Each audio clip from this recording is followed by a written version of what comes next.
Welcome to my little fiction corner, a cozy space where imagination seeps through the walls and fiction waits in every corner. It's a gentle place, a quiet reminder that stories are still worth engaging with, worth immersing in. I'm Sarai, and I'm so glad you're here.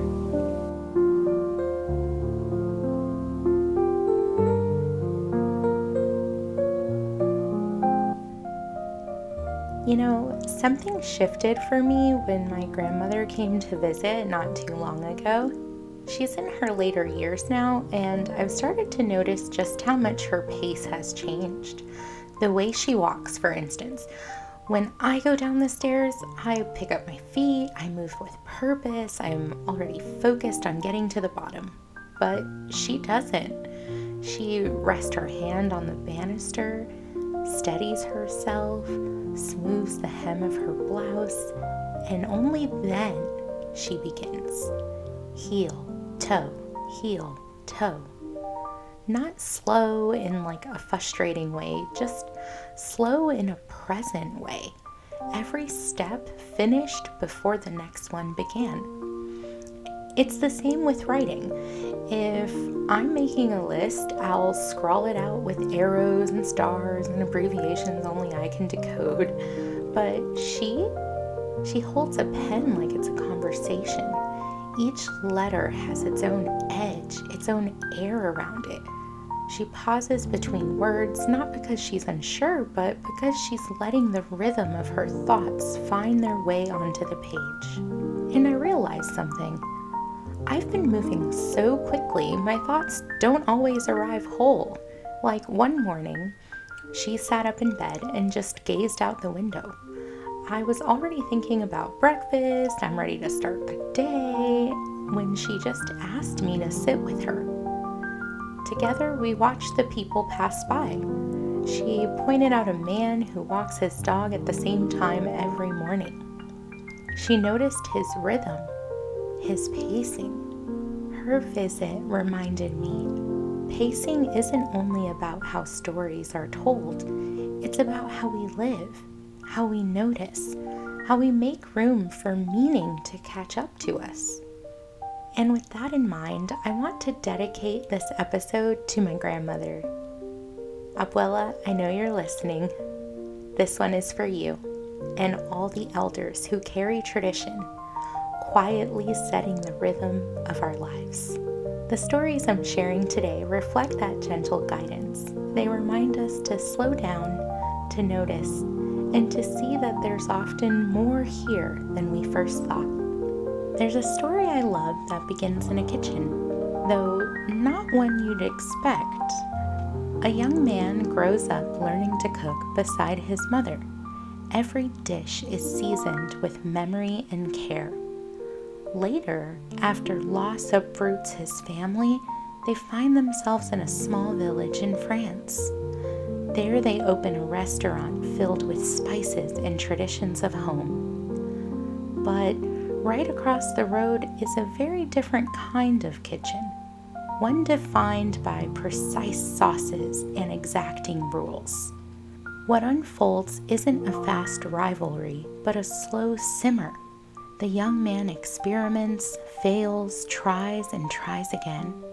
Across the road, the proud French chef watches, critiques, and over time begins to see something worth nurturing. Their story isn't hurried, it's patient. Like food itself, the flavors take time to come together. This story is The 100-Foot Journey, a book by Richard C. Moraes that was also adapted into a film starring Helen Mirren, produced by Oprah Winfrey and Steven Spielberg. And whether you read it or watch it, the heart of the story is the same. Tradition, mentorship, and family, you just don't rush that. They unfold in their own rhythm. Here's a line that has always stood out to me. Food is memories. Isn't that so true? I can think of several dishes from friends and family that bring up so much memory. It's simple, but it carries so much weight.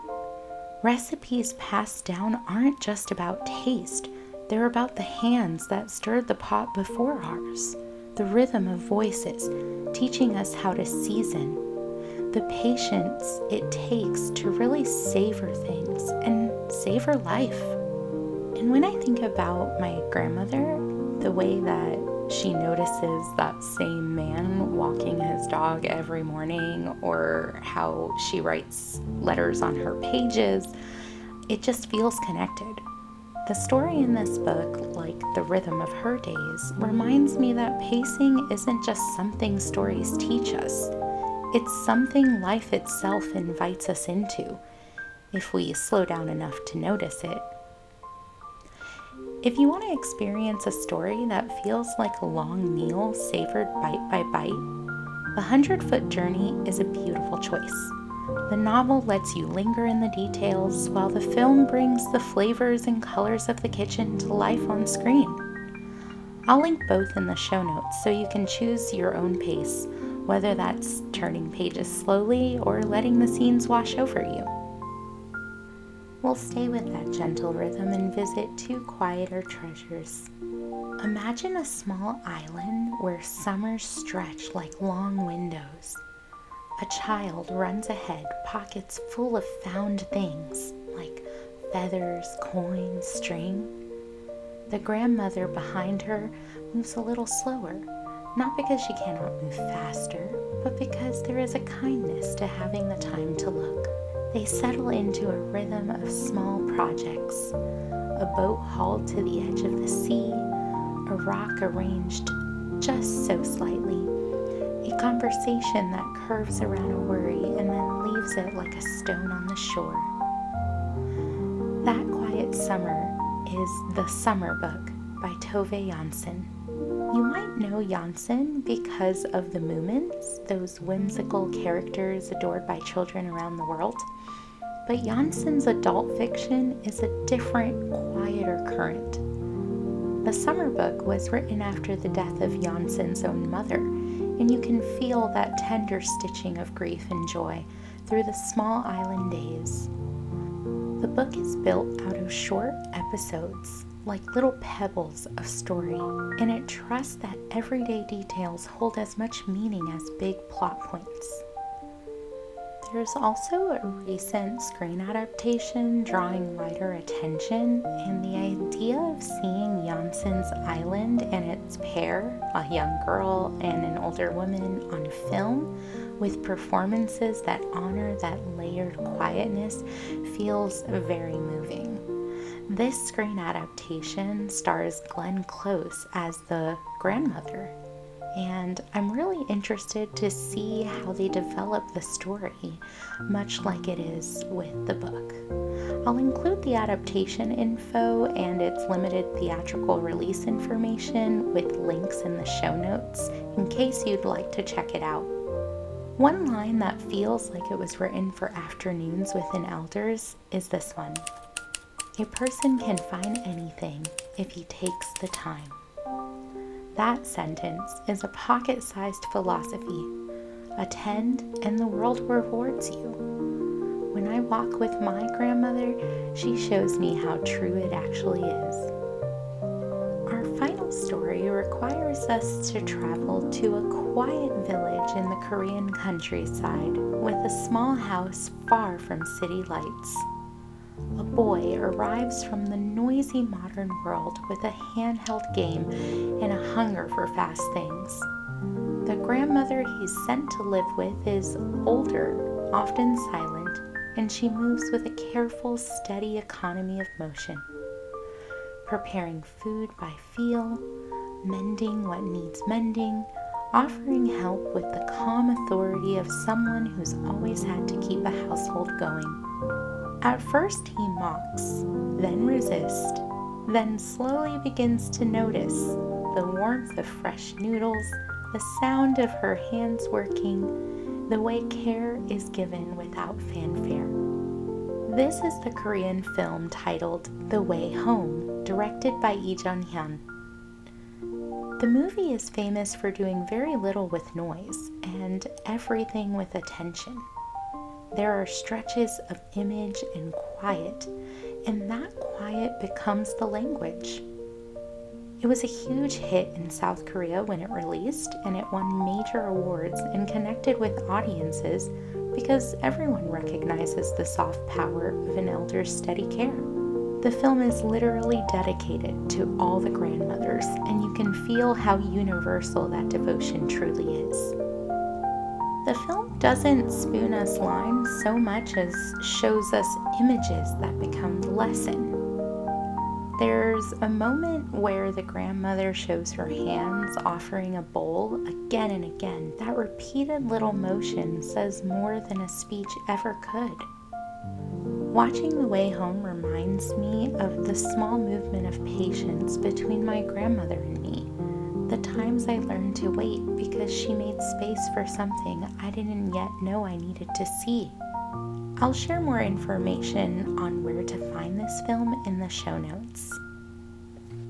Here's a short practical thing to try this week. A tiny practice inspired by the stories and by my grandmother. Do one ordinary thing slowly, on purpose. Now, you might be wondering, okay, well, what is that ordinary thing that I can do on purpose? Well, I'd love to leave you with a few options. So, first one, you could make a cup of tea or coffee without multitasking. Listen to the change in the water, notice the aroma, hold the warm cup, and maybe take 3 deliberate sips. Another option is you could write a short note by hand. This could be a list, a single memory, a line you want to save. Form the letters slowly and notice how your thoughts follow your hand. And lastly, you could walk for 5 minutes at someone else's pace. This could be a grandparent, a child, or a friend who moves differently than you. Silent your phone for this moment and notice what you see. You can choose any of these options or think of one that feels right for you. Afterwards, jot down 3 small things you noticed that you wouldn't have if you'd been in a rush or doing things in the routine that you always have. If you're brave enough, I'd love for you to comment those small things you noticed in the comments below. That little inventory can become a tiny archive of the day, and I'd love to read what you noticed.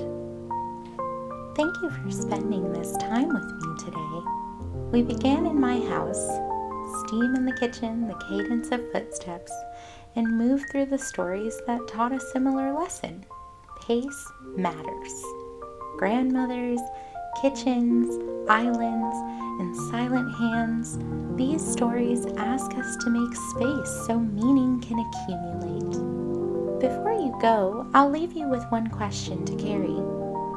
Where could you borrow a grandmother's rhythm, even just for a moment? And what might it reveal to you? From my little fiction corner to yours, may your day find a gentler rhythm.